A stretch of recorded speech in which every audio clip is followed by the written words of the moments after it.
ये नहीं रुकेगा, नहीं रुकेगा। ये पानी जो है लाइनों के जरिए घरों तक नहीं पहुंचेगा, ये टैंकरों के जरिए पहुंचेगा, ये बफर जोन के 5 साल के बच्चे को टायर में रौंद के घरों तक पहुंचेगा, ये मियाँ बीवी और उसके पेट में मौजूद बच्चे को रौंद के घरों तक पहुंचेगा, ये नौजवानों को कुचल के उनके घरों में लाशें भेज के, इकलौते बच्चों को कुचल के उनके घरों में लाशें भेज के तो पहुंचेगा। कोई सवाल नहीं करेगा, कोई ये सवाल नहीं करेगा ये पानी जो लाखों टैंकरों के जरिए जा रहा है ये लाइन से क्यों नहीं आ रहा। ये जो डंपर लोगों को रौंद रौंद के मार मार के जा रहे हैं, रोज आना 2-2 3-3 लाशें भेज रहे हैं, मियाँ बीवी को कुचल दिया, माँ बेटे को कुचल दिया, बाप बेटे को कुचल दिया, क्या इनमें से किसी को आज तक सजा हुई? हुक्मरान क्यों नहीं जाते इन लोगों के घरों में जिनके घरों में ईद से 2-2 दिन पहले लाशें पहुंच रही हैं? मियाँ, मैंने कल पूछा ना जब सुबह उस अब्दुल रहमान साहब से कि आपकी बेटी इकलौती थी, उन्होंने कहा हाँ मेरी बेटी इकलौती थी, माँ बनने वाली थी। तो मैंने कहा यानी आपका इसका कोई और बच्चा था? बोला नहीं, पहले ही बच्चा था। यानी कि खानदान नस्ल ही खत्म कर दी। शौहर बीवी पहला बच्चा सब मार दिया, छुट्टी। अभी ड्राइवर भी चेंज हो जाएगा, ट्रक भी गायब हो जाएगा, बंदा भी बाहर अगला ट्रक चला रहा होगा, इनके घर की रोशनी खत्म, इनके घर के कपड़े बर्तन फेंक दे कूड़े में। अब इनका कोई वाली वारिस नहीं बचा, क्योंकि शहर में डंपर ने रौंदा है, टैंकर ने रौंदा है, ट्रॉलर ने रौंदा है, कोई आवाज नहीं उठाएगा। मैंने पूछा कि पूरे शहर में कयामत मची हुई है तेरे नौमौलूद बच्चे की, जब टैंकर तेरी बेटी के पेट से गुजरा, जो बच्चा बाहर आया, शायद उसकी आखिरी सांसें बाकी थी, लोग उस बच्चे को लेके दौड़ रहे थे। ये क्या कयामत थी? देखने के बाद कोई वजीर मिनिस्टर घर पे आया? बोला नहीं, कोई नहीं आया। आप बताएं ना, अब ये लोग बेचारे किसके आगे जाके रोए? जिनको वोट देते हैं वो आने को तैयार ही नहीं है घर पे, इनकी मुसीबतों पे आने की। ये मुसीबत वो है जो हमने ना सोमालिया में सुनी, ना अफ्रीका में सुनी, ना शाम में सुनी, ना किसी और मुल्क में जहाँ जंगें चल रही है सुनी। ऐसे तो किसी बच्चे को नहीं मारा जाता जो अभी पेट में फैसला कर रहा, मतलब अभी जो दुनिया में आने का इंतजार कर रहा है कि मैंने 6 दिन बाद दुनिया में आना है। मेरी तो जिंदगी अब शुरू होगी, मैंने अपने पेट का वक्त पूरा कर लिया 9 महीने। ताहिर भाई हमारे साथ मौजूद है, आपसे बात करना चाह रहे हैं। जफर, बल्कि अभी आप जो कह रहे थे बात वो बिल्कुल सही है कि ऐसी मुसीबतें हमने कहीं भी, वो मुल्क जिसके खिलाफ हम बहुत सारी बातें करते हैं, वेस्ट को हम बहुत सारी गालियां देते हैं, ये कहते हैं कि वेस्ट में ऐसा है, वेस्ट में वैसा है। अगर वेस्ट में ऐसा कोई हादसा हो तो पूरी पूरी कंपनीज जो है वो बंद हो जाएंगी, पूरी पूरी कंपनीज बंद हो जाएंगी। सवाल ही नहीं पैदा होता कि इस किस्म की एट्रॉसिटी जो है वो कहीं भी किसी जगह कहीं भी हो। ये पहली बात तो शहर में होते ही नहीं है, हो ही नहीं सकते, हो ही नहीं सकते, सवाल ही नहीं सवाल पैदा। ही और ये बात बड़ी अजीब सी है, अभी जो आपने बात की बिल्कुल सही है कि ये पानी जो है लाइंस के जरिए क्यों नहीं आ रहा है? अगर पानी टैंकर के जरिए मिल सकता है तो पानी लाइन के जरिए भी तो आ सकता है। पैसा कैसे कमाएंगे वो लोग? But that's what it is ना। I think is absolutely. और जफर से ज्यादा तो कोई भी नहीं जानता जो कनेक्ट इनका है लोगों से, और जिस ग्राउंड पे जाके ये बात करते हैं, ये काम करते हैं, वहाँ तो कोई भी नहीं जा सकता, वो तो हमारी आपकी पहुंच से भी बाहर है। तो ये जो बात कह रहे हैं वो बिल्कुल ठीक है कि जब तक खुदा ना करे, खुदा ना करे, खुदा ना करे, खुदा ना करे और कोई बड़ी मुसीबत नहीं आ जाती, इससे बड़ी मुसीबत तो और हो नहीं सकती, लेकिन इससे भी हम कोई और पाताल जो है वो दरियाफ्त कर लेंगे गिरने की। बिकॉज आप इमेजिन कीजिए कि एक घर है जिसके अंदर अब एक लाश आई है, पूरा का पूरा खानदान खत्म हो गया है और ईद अब आने वाली है। उस ईद पे वो कौन सी ईद मनाएंगे, क्या ईद मनाएंगे? वैसे ही उनके पास, वैसे ही गरीबों के पास होता क्या है, आप उनसे उनकी जिंदगियां भी छीन लें। जफर भाई क्या हो सकता है? कोई तो हल बस यही हो सकता है कि ये जो वाकया हुआ है, इस वाकये के बाद मुझे ऐसा लगता है कि कुछ बड़ी मुसीबत ना आ जाए, क्योंकि ऐसा हुआ नहीं है दुनिया की तारीख में।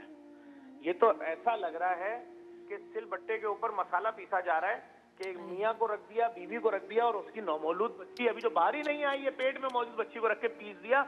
ना डंपर का मालिक सामने आएगा, ना डंपर किसका था वो सामने आएगा, ना उस ड्राइवर को किसने लाइसेंस जारी किया वो सामने आएगा, लाइसेंस था नहीं था उसकी इंक्वायरी किसने की, कुछ भी सामने नहीं आएगा। आप क्या समझ रहे हैं कि एक दिन में 6-6 लोग रौंद रौंद के मार रहे हैं? ये लोग कोई पूछने वाला नहीं है। मेरा दोस्त अभी सलमान लाहौर का जो जेडीसी का एड आया हुआ था, जब उससे पूछा, उसने देखा कि ये क्या मजाक है जफर, तुम रोज आना 3-3 लोगों के घरों में जा रहे हो, आज इनके घर में 3 लोग मार दिए गए, आज उनके 2 डंपर ने मार दिया, आज ट्रॉलर ने।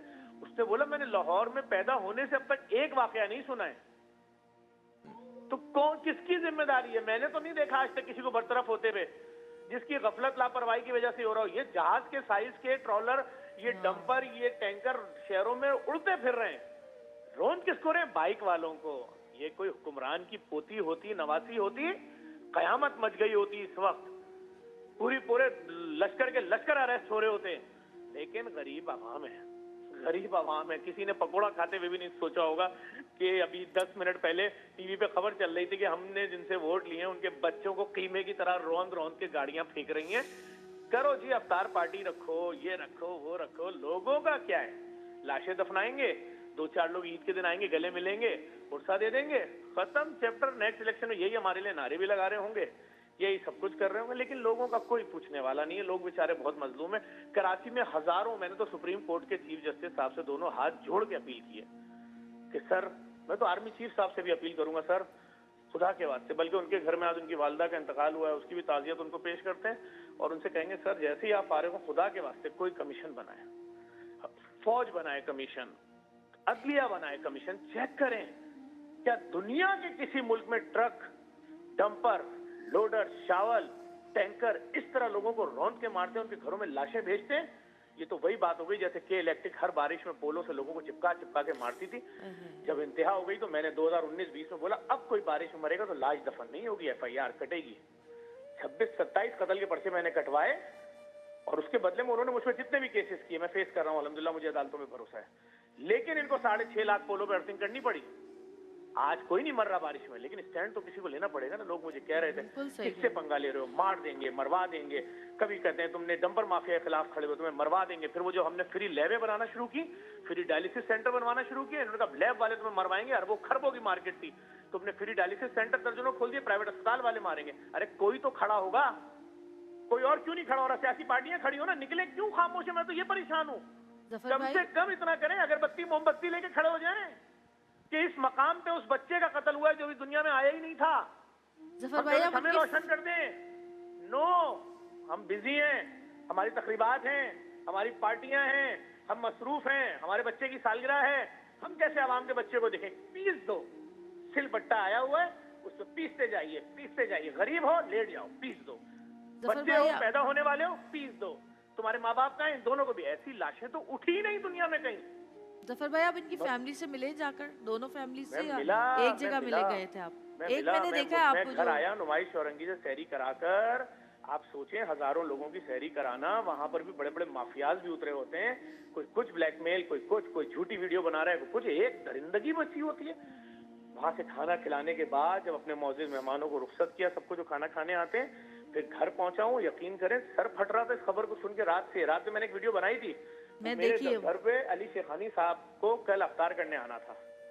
आप यकीन करें, हमने एक लुकमा कुछ नहीं खाया, मैंने अली शेखानी ने। जब वो वीडियो मेरे सामने आई कि वो बाइक राइडर उस बच्चे को हाथ में लेके दौड़ रहा है जिसकी नाफ लटक रही है और कह रहा है जल्दी बताओ इसको कहाँ लेकर जाऊं, मेरा दिमाग ही बंद हो गया। मैंने कही क्या है, क्या करें? मुंह पीटे अपना? पीट लेंगे, मैं तो पीटूंगा। तो उससे बोले मैं कहाँ खड़े को पीट रहे हैं, लेकिन लोगों को ऐसे नहीं ज़िबा करो।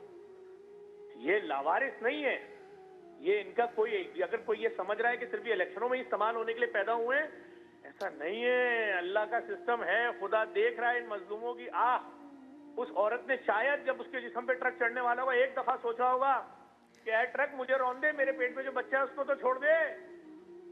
जुल्म हो रहा है, लेकिन चूंकि कराची की मजलूम अवाम है, कोई नहीं बोलेगा।